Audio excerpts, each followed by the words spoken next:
We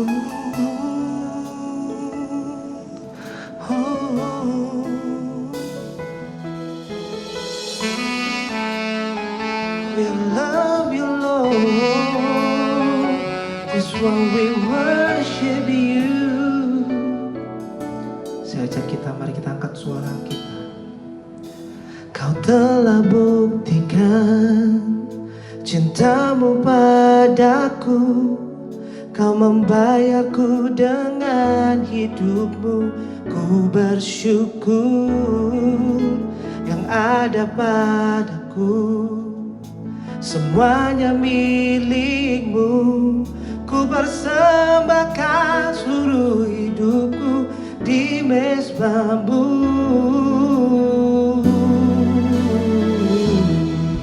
Hanya kau yang menjadi tempat jawaban. Hanya kau tempatku berharap. Berjalan bersamamu ku takkan goyah. Sebab tangan kasih-Mu tersedia bagiku. Selamanya kau ku cinta.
Hanya kau tempatku berharap.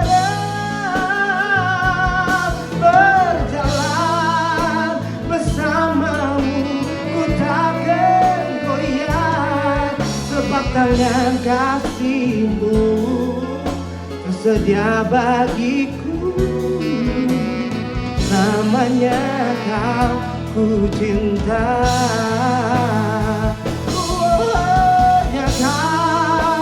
Yang menjadi tempat jawaban. Hanya kau tempatku berharap. Berjalan bersamamu ku takkan goyah. Sebab tangan kasih-Mu tersedia bagiku. Selamanya kau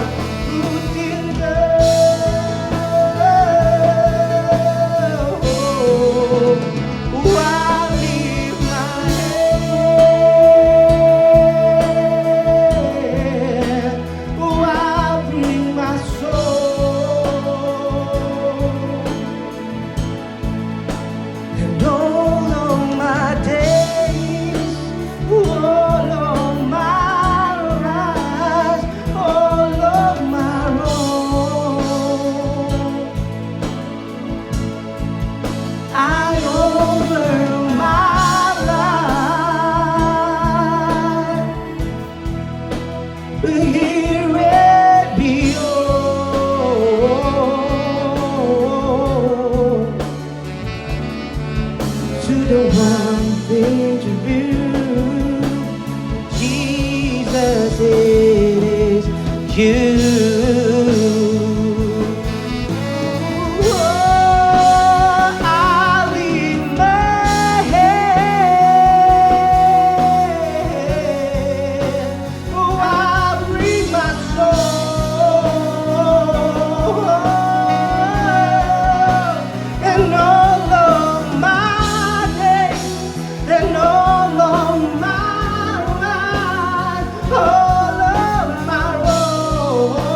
danger room. Oh Jesus, it is you. Whoa, to the one danger room. Oh Jesus, it is you. Whoa, to the one danger room. Oh Jesus, it is you.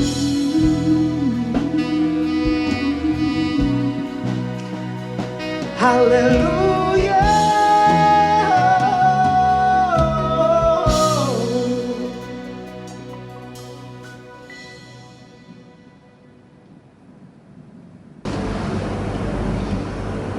Mari kita satu hati dalam doa. Ya Tuhan, Engkaulah satu-satunya tempat kami berharap Tuhan. Pakai dari bibir hamba-Mu dan lembutkan setiap hati yang mendengar, biar mereka bisa mengerti apa yang menjadi isi hati-Mu. Terima kasih Tuhan, di dalam nama Yesus. Amin. Shalom saudara. Saya berdoa agar saudara semua dalam keadaan baik dan sehat. Hari ini saya akan menyampaikan khotbah seri saya yang kedua, seperti anak kecil. Saya merasa Tuhan taruh di dalam hati saya untuk menyampaikan khotbah seri ini karena sekarang ini kita sedang hidup di zaman akhir. Semua pernyataannya satu persatu sepertinya sudah terjadi. Salah satunya dikatakan hari-hari terakhir orang akan mencintai diri sendiri, jadi hamba uang, sombong, tidak peduli agama, dan secara lahiriah mereka menjalankan agama tapi mereka nggak percaya akan kuasanya. Sekarang ini dunia mengajarkan bahwa kita harus menjadi yang paling hebat, paling sukses, paling segalanya. Dan manusia menjadi semakin mementingkan diri sendiri dan menjadi hamba uang. Sedangkan seharusnya kita sebagai anak Tuhan semakin hari semakin serupa dan segambar dengan Tuhan. Kalau saudara belum nonton yang seri pertama, jangan lupa nonton dulu seri yang pertama. Saya akan lanjutkan hari ini. Minggu lalu kita belajar melalui kitab Matius 18 ayat 3, kata Yesus, sesungguhnya jika kamu tidak bertobat dan menjadi seperti anak kecil, maka kamu tidak akan masuk dalam kerajaan surga. Kita harus bertobat, berbalik dari cara hidup kita yang lama. Pertobatan tidak berhenti ketika saudara terima Tuhan Yesus sebagai juru selamat, tetapi buktikan pertobatanmu melalui perkataanmu, pikiranmu, dan perilakumu. Hari ini kita belajar lebih lanjut mengenai seperti anak kecil dari Matius 18 ayat 1 sampai 4. Kita baca sama-sama. 2, 3. Pada waktu itu datanglah murid-murid itu kepada Yesus dan bertanya, siapakah yang terbesar dalam kerajaan surga? Maka Yesus memanggil seorang anak kecil dan menempatkannya di tengah-tengah mereka. Lalu berkata, aku berkata kepadamu, sesungguhnya jika kamu tidak bertobat dan menjadi seperti anak kecil ini, kamu tidak akan masuk dalam kerajaan surga. Sedangkan barang siapa merendahkan diri dan menjadi seperti anak kecil ini, dialah yang terbesar dalam kerajaan surga. Kenapa kita harus belajar seperti anak kecil? Awalnya adalah gara-gara pertanyaan murid Yesus seperti ini. Siapakah yang terbesar dalam kerajaan surga? Tuhan Yesus padahal di ayat sebelumnya baru mengatakan bahwa dia akan menderita, dia akan ditolak, kemudian dibunuh, dan dalam 3 hari kemudian dia akan bangkit. Malah murid Tuhan Yesus tanya, siapa yang terbesar? Murid-murid ini rada gak nyambung yang sama apa yang Tuhan Yesus baru katakan. Udah tahu Yesus mau mati, mau bangkit, tapi mereka malah meributkan siapa yang paling hebat di antara mereka. Kenapa? Karena mereka memikirkan posisi siapa yang nanti akan jadi ketua, yang akan memimpin siapa. Kerajaan yang mereka pikirkan itu adalah kerajaan di bumi. Padahal Tuhan Yesus bicara soal kerajaan sorga. Jadi sebenarnya di antara murid-murid Yesus itu, di sepanjang perjalanan menuju ke kota Kapernaum, mereka suka berantem, meributkan soal siapa yang paling hebat di antara mereka. Mereka mungkin berpikir, kalau mereka selama ini sudah melayani, sudah ikut Tuhan, seharusnya ada posisi dong yang mereka dapatkan. Mungkin sama seperti kita, yang kalau selama ini sudah aktif di pelayanan. Jadi pada waktu mereka sampai di rumah salah satu muridnya, Tuhan Yesus bilang, tadi di jalan lagi dibutin apa sih? Maka murid Tuhan Yesus tanya, siapakah yang terbesar di kerajaan surga? Tuhan Yesus menjawab dengan memanggil seorang anak kecil dan berkata, kamu tidak akan menjadi seperti Kalau kamu tidak menjadi seperti anak kecil ini, maka kamu tidak akan masuk dalam kerajaan surga. Kemudian ayat lanjutannya di Matius 18 ayat 4, sedangkan barang siapa merendahkan diri dan menjadi seperti anak kecil ini, dialah yang terbesar dalam kerajaan surga. Saya masuk dalam poin saya hari ini yang pertama. Hari ini cuma ada 2 poin. Poin yang pertama, humble atau rendah hati. Merendahkan diri dalam bahasa aslinya adalah menurunkan posisi atau secara kiasan untuk memalukan dalam kurung kondisi hati. Humble himself, bring low, to depress, figuratively to humiliate, or in condition or hard. Jadi Tuhan Yesus kasih contoh dengan bawa anak kecil ini di tengah-tengah mereka supaya murid-muridnya bertobat. Karena anak kecil itu humble atau rendah hati. Mereka nggak memikirkan posisi, otoritas, dan menjadi yang terbesar. Murid-muridnya memikirkan posisi yang harusnya mereka dapatkan. Padahal firman Tuhan bilang, mereka tidak akan masuk dalam kerajaan surga kalau tidak seperti anak kecil. Murid Yesus masih berpikir secara dunia bahwa pelayanan mereka selama ini udah ikut Yesus akan membuat mereka mempunyai pangkat atau posisi tertentu. Karena mereka sombong. Kata Tuhan, kamu belum tentu masuk dalam kerajaan surga karena kamu tidak menjadi seperti anak kecil. Kenapa? Karena kondisi hatimu nggak benar. Kamu memikirkan diri sendiri. Apa motivasimu pada waktu melayani Tuhan? Bagaimana kondisi hatimu? Pada saat kondisi hatimu nggak benar, memikirkan posisi atau otoritas atau kuasa yang harusnya kamu dapatkan pada saat menurut kamu sudah melayani Tuhan, maka kamu tidak akan masuk dalam kerajaan surga. Tuhan pada saat memanggil anak kecil, maka anak itu akan sangat antusias datang kepada Yesus. Apapun kesibukan anak kecil itu, tetapi ketika Tuhan membutuhkannya, anak kecil itu akan meninggalkan semua yang lagi ada di tangannya dan langsung berlari menuju ke Tuhan. Bukan alasan, aduh lagi sibuk, aduh lagi banyak tugas, aduh lagi banyak deadline, aduh pas saya lagi nggak bisa, wah saya lagi tanggung nih, lain kali aja deh. Mari belajar seperti anak kecil. Dan kita juga perhatikan, anak kecil itu langsung berlari mendapati Tuhan dan mendekat sama Tuhan. Posisinya langsung mendekat ke Tuhan. Mungkin posisi kita sekarang ini masih gampang khawatir, kita masih gampang takut. Kenapa? Karena kita melihat Tuhan dari kejauhan, seperti murid Yesus. Murid Yesus aja yang sudah melihat begitu banyak mukjizat yang Tuhan lakukan. Menyembuhkan orang sakit, orang yang kerasukan setan, memberi makan 5.000 orang, 4.000 orang. Tapi masih ada yang kurang percaya, kurang beriman, kurang setia. Bagaimana dengan kita? Kondisi hati kita kalau masih gampang takut, kita gampang khawatir, berarti posisi hati kita tidak dekat dengan Tuhan. Kenapa posisi hati kita jauh dari Tuhan? Karena kita kurang rendah hati. Kita mungkin merasa kita masih punya banyak uang di bank, di deposito, di aset-aset. Keamanan kita datangnya bukan dari Tuhan, tapi dari harta kita. Kenapa posisi hati kita jauh dari Tuhan? Karena mungkin Tuhan tidak jadi prioritas kita. Kita nggak mau memberikan waktu kita untuk Tuhan. Kita nggak mau belajar. Untuk ibadah online di hari Minggu pagi, ibadah nanti aja deh. Bisa dari hari Senin atau sampai Sabtu. Tahu-tahu udah kelewat 2 minggu. Jadi nggak ibadah. Kenapa begitu? Kita kurang rendah hati. Kita nggak mau kasih waktu Minggu pagi kita untuk Tuhan. Karena kita merasa kita masih punya hal lain atau kegiatan lain yang lebih penting buat kita. Kenapa posisi kita masih jauh dari Tuhan?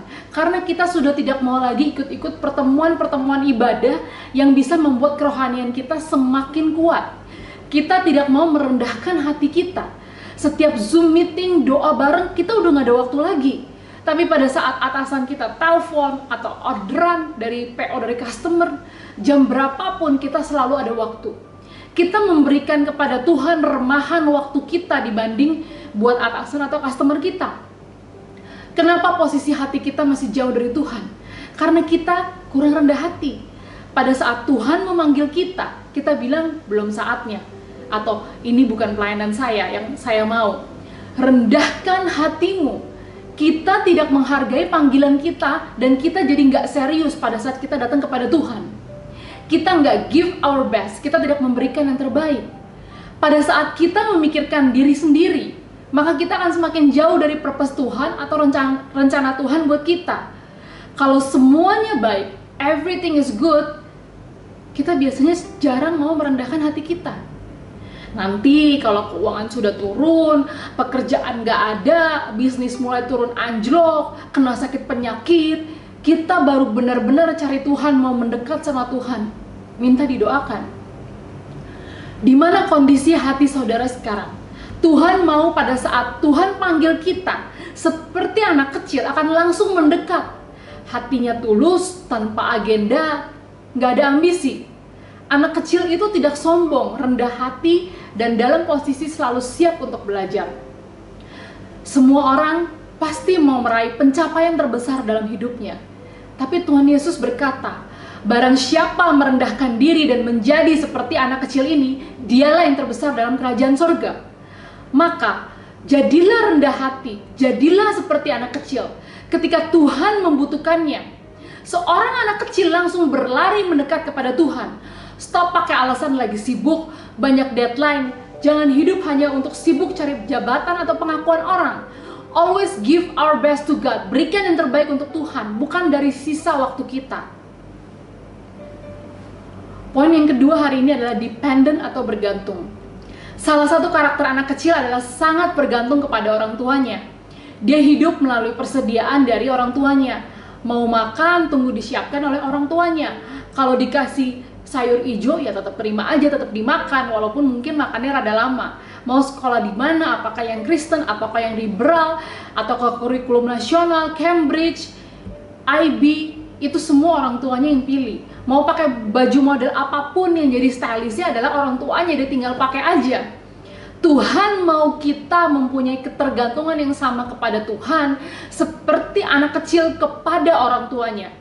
Kalau kita sadar dan tempatkan diri kita sebagai anak, kita nggak khawatir dan ragu dengan persediaan yang datang dari Tuhan. Sama seperti kapal, harus ada nakoda yang menyetir. Siapakah nakoda dalam kehidupan kita? Kepada siapa kita bergantung? Apakah kita bergantung kepada uang, pekerjaan? Apa yang menjadi arah tujuan hidup kita? Kalau kita bergantung kepada hal-hal di luar dari Tuhan, arah kita pasti terhilang. Kenapa kita harus menjadi seperti anak kecil? Karena Tuhan mau kita anak-anaknya masuk dalam kerajaan surga. Tuhan mau kita semuanya selamat hingga garis akhir. Kalau kita bergantung sama yang lain, bukan hanya kita tidak masuk dalam rute perjalanan yang seharusnya, arahnya pun tidak akan sampai dalam garis akhir, yaitu di kerajaan sorga. Kalau kita bergantung dan serahkan segala kekhawatiran kita kepada Tuhan seperti anak kecil, maka kita harusnya bisa menjalankan hari-hari kita lebih ringan, tanpa beban, dan lega. Karena Tuhan yang menyediakan. Konteks di sini tentunya bukan membuat kita menjadi orang yang tidak mau melakukan apa-apa dan hanya menunggu dari Tuhan saja. Kita tetap kerjakan bagian kita. Kita tetap menjadi anak yang baik, yang siap datang kepada Allah ketika Tuhan memanggil kita. Rendah hati dan tetap berharap pada Tuhan yang kita sadar Dia Tuhan yang punya kendali atas segala yang terjadi. Mari kita datang kepada Tuhan dengan bertobat, rendahkan hati kita dan percaya penuh dan bergantung kepada Tuhan seperti anak kecil. Apapun profesimu, dokter, pengusaha handal, ibu rumah tangga. Tetapi kata Tuhan Yesus, kalau mau masuk dalam kerajaan surga, kita harus datang seperti anak kecil. Mari kita satu dalam doa. Tuhan Yesus, hamba-Mu berdoa Tuhan untuk semua yang menonton online saat ini Tuhan. Biar mereka bisa melihat penyertaan-Mu sempurna Tuhan dalam hidup mereka. Mampukan kami Tuhan untuk bisa seperti anak kecil Tuhan. Agar kami melepaskan Tuhan segala beban, segala kekhawatiran kami di bawah kaki-Mu Yesus Tuhan.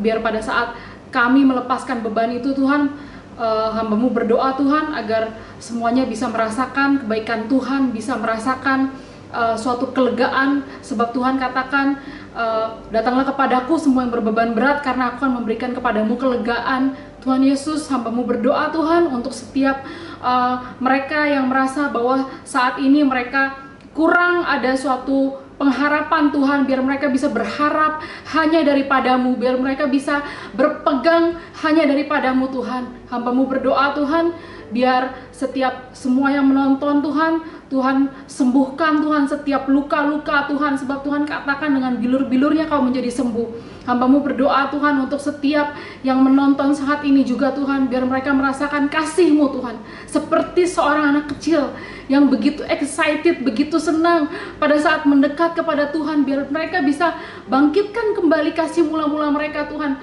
pada saat mereka benar-benar semangat dalam mendengarkan firman Tuhan, dalam memuji-muji Tuhan. Terima kasih Yesus, mampukan kami semua untuk bisa berjuang terus sampai garis akhir.